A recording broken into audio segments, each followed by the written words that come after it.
ஆம், உறுதியாக நம்பிக்கை கொண்டவர்களுக்கு பூமியில் பல அத்தாட்சிகள் இருக்கின்றன. உங்களுக்குள்ளேயும் பல அத்தாட்சிகள் இருக்கின்றன. அவற்றை நீங்கள் உற்று நோக்க வேண்டாமா? இறைவன் இவ்வாறு சூரா அத்தாரியாத் 20 மற்றும் 21வது வசனங்களில் இவ்வாறு குறிப்பிடுகின்றான்.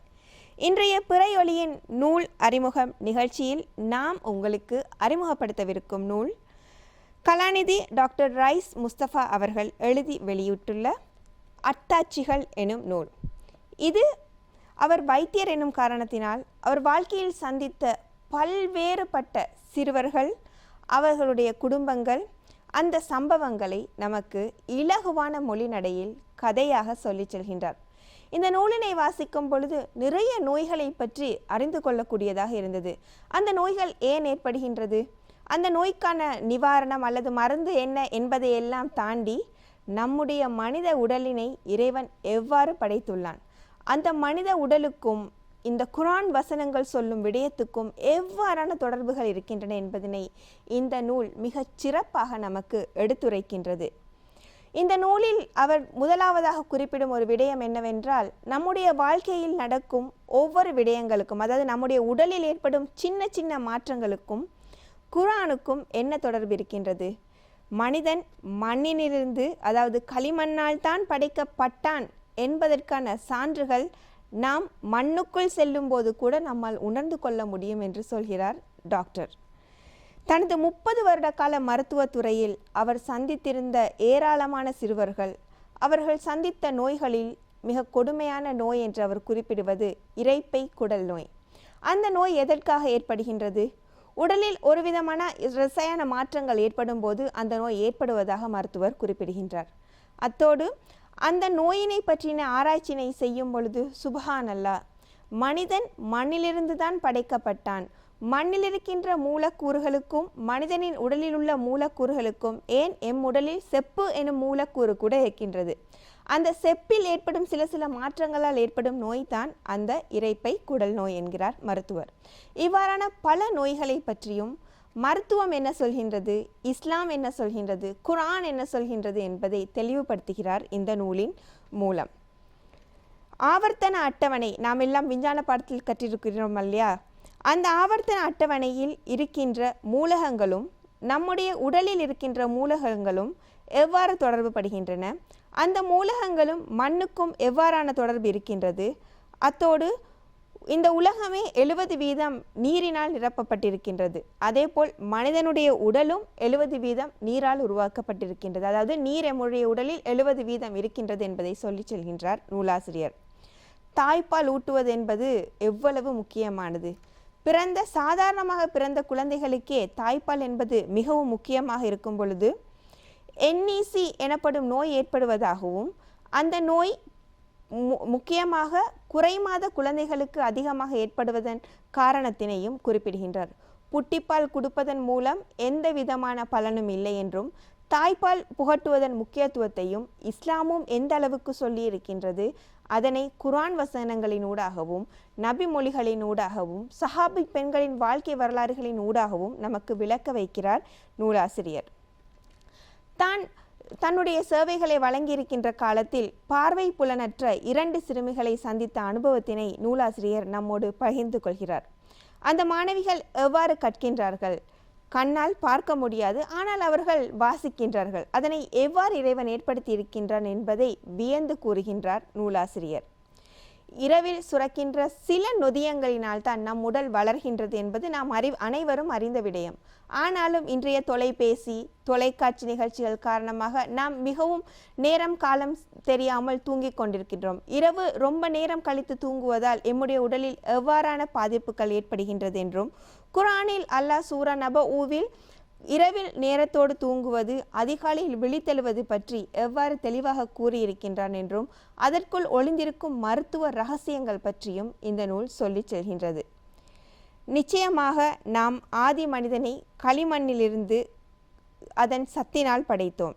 இந்த இறைவசனத்திற்கான விஞ்ஞான சான்றுகளை இவ்வாறு பகிர்கிறார் நூலாசிரியர். மருத்துவ ரீதியாக எமது உடலினை பார்க்கின்ற போது களிமண்ணின் சாற்றிலிருந்தே அதே மூலக்கூறுகள் எமது உடலிலும் இருப்பது ஆச்சரியத்தை தருவதாகவும், களிமண்ணின் மூலக்கூறுகள் எம்மை அற்புதமாகவும் ஆச்சரியமாகவும் படுத்திருக்கின்ற இறைவன் அந்த மூலக்கூறுகளின் மூலம் எங்களை அந்த பூமியில் உள்ள மற்ற மனிதர்களோடு எவ்வாறு இயல்பாக சேர்ந்து வாழ வைக்கின்றது. அதாவது அந்த களிமண்ணில் இருக்கின்ற மூலக்கூறுகளின் காரணமாகவே நாமும் இந்த பூமியில் மிக இலகுவாக வாழ்கின்றோம். இது இரண்டுக்கும் இடையில் சில வித்தியாசங்கள் இருப்பினும் நாங்கள் நிறைய நோய்களை சந்திக்க வேண்டி ஏற்பட்டிருக்கும் என்று குறிப்பிடுகிறார் நூலாசிரியர். அதேபோல் இன்றைய காலத்தில் சில நபர்கள் குறிப்பிடுவது இந்த தடுப்பூசி என்பது நமக்கு பல்வேறுபட்ட நோய்களை வழங்குகின்றது என்று. ஆனால் அதனை சிறப்பாக விளக்குகின்றார் மருத்துவர். அதாவது சமூக விழிப்புணர்விற்காக தடுப்பூசி ஏற்றப்படுவதின் அவசியத்தை ஆதாரபூர்வமாக நிறுவியிருக்கிறார் நூலாசிரியர். தன்னிடம் வைத்திய ஆலோசனைகளை வந்த பல பிள்ளைகள் இந்த தடுப்பூசி ஏற்றப்படாததனால் பல்வேறுபட்ட நோய்களுக்கு உட்படுத்தப்பட்டு அந்த நோய்களின் மூலம் தங்களுடைய எதிர்காலத்தை இழந்த கதையினையும் நமக்கு சொல்லி செல்கிறது இந்த நூல். குர்ஆனில் வரும் ஆயத் என்ற சொல் 2 விடயங்களை சுட்டிக்காட்டும் என்கிறார் நூலாசிரியர்.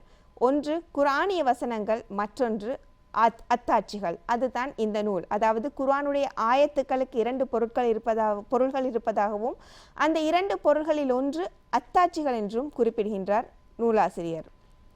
இல்முல் யக்கீன், அதாவது அறிவை அடிப்படையாக கொண்ட உறுதியான நம்பிக்கையினை முஸ்லீமாக நாம் எவ்வாறு அதிகரித்துக் கொள்வது என்பதை பற்றி தன்னுடைய தாயின் ஜனாசாவினை கபருக்குள் இறங்கி அடக்கம் செய்யும் பொழுது தான் உணர்ந்ததாகவும், மண்ணிலிருந்து வந்த மனிதன் மண்ணிற்குள்ளே செல்கிறான் என்பதையும், ஈமானின் அடர்த்தி அதிகரித்தது என்பதோடு இறைவனின் அற்புதமான படைப்பு என்றால் அது மிக முக்கியமான படைப்பு இந்த மனித உடல் என்பதையும் தான் உணர்ந்ததாக சொல்கிறார்.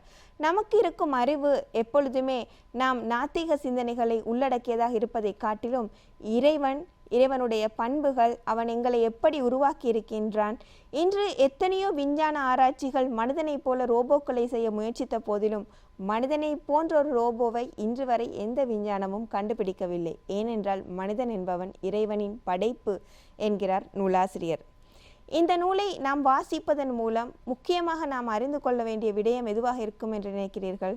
ஒன்று, இன்றைய மருத்துவ உலகத்தில் நமக்கு வருகின்ற சின்ன தலைவலிக்கும் காய்ச்சலுக்கும் ஏன் இப்படி நோய் வருகின்றது என்று அல்லோல கல்லோலப்பட்டு கொண்டிருக்கின்ற காலத்தில் எவ்வளவு பெரிய நோய்களை சின்னஞ்சிறார்கள் அனுபவித்து வருகிறார்கள் என்பதை பார்த்து நம்முடைய வாழ்க்கையில், உணவில், உடல் மற்றும் பௌதிக மாற்றங்களில் எவ்வாறான முன்னேற்றத்தினை நாம் ஏற்படுத்த வேண்டும் என்பதையும் இந்த நூல் நமக்கு சொல்லி செல்கின்றது.